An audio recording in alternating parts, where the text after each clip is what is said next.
Our gospel reading for this morning comes from the 10th chapter of Luke. As I told the children, it is the, for many, familiar story of the Good Samaritan.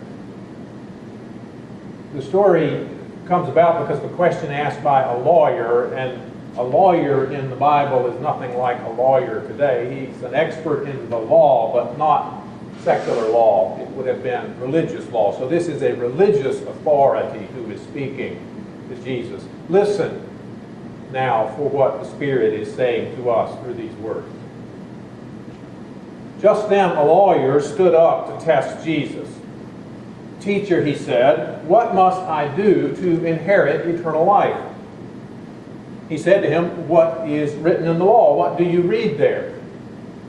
He answered, "You shall love the Lord your God with all your heart and with all your soul and with all your strength and with all your mind, and your neighbor as yourself." And he said to him, "You have given the right answer.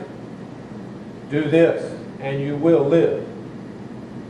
But wanting to justify himself, he asked Jesus, "And who is my neighbor?" Jesus replied, "A man was going down from Jerusalem to Jericho." And going down in the parlance of Jerusalem is a technical term. It means going away from Jerusalem. You always go down from Jerusalem. "And he fell into the hands of robbers, who stripped him and beat him and went away, leaving him half dead. Now by chance, a priest was going down that road, and when he saw him, he passed by on the other side. So likewise a Levite, when he came to the place and saw him, passed by on the other side.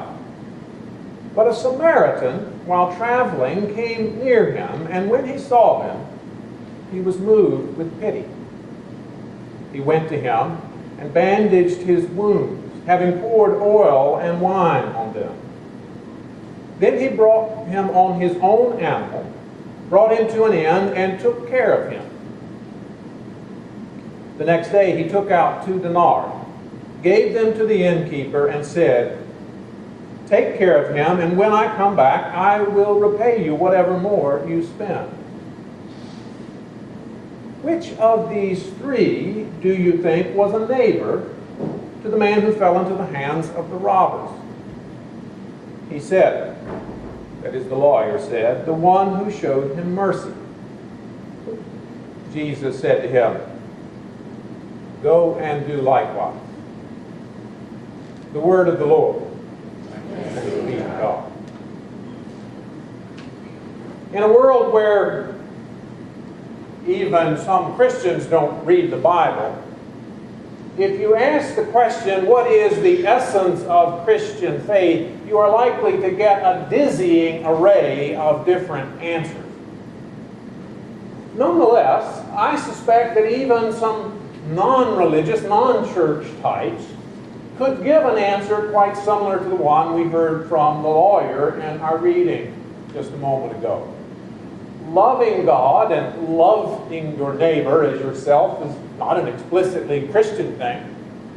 After all, the lawyer gets the answer from the Jewish scriptures. Still, Jesus says this is the correct answer. Do this, and you shall live.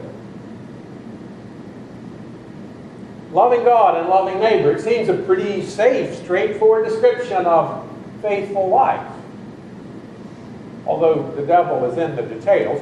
Exactly how does one love God? Much of what's in the Bible is trying to figure that out. Loving your neighbor is at least a little more concrete. We can't see our neighbor. They are like us. We can relate to them in ways that we could never relate to God. We can see our neighbor's hurts and needs and wants. We can pretty easily tell whether or not our actions are beneficial to our neighbor or not. I suppose this is why the lawyer sort of passes right over the loving God part and jumps right to the issue of loving neighbor. And who is my neighbor?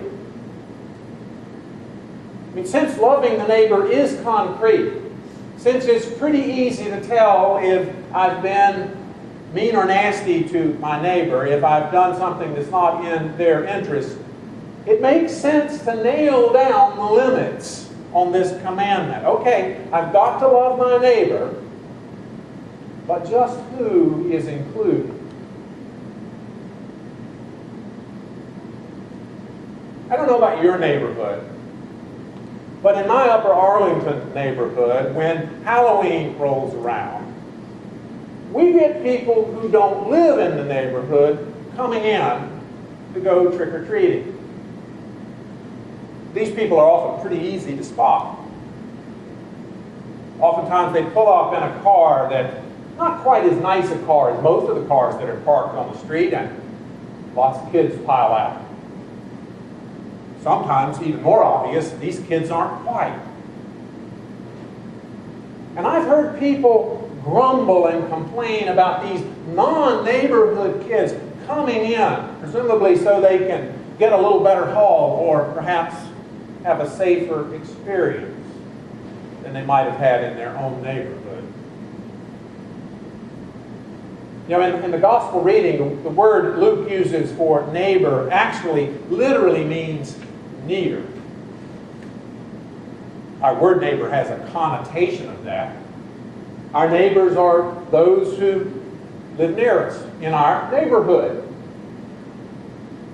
Surely this is going to be some help in limiting the scope of this command to love your neighbor, and no doubt that's what the lawyer has in mind when he asks his question, and who is my neighbor? Jesus' answer, as so often happens, is a story. This story is familiar to a lot of people, the story, the parable of the Good Samaritan. This story has captured the imagination for centuries, yet I don't think there's any way for us to hear it the way Jesus' first listeners did. To us, good and Samaritan go together. But for the lawyer who asked the questions and for those who heard this parable, such a combination would have seemed nearly impossible. Yeah, I tried when I was working on this sermon to come up with a modern counterpart to a Samaritan, but I couldn't.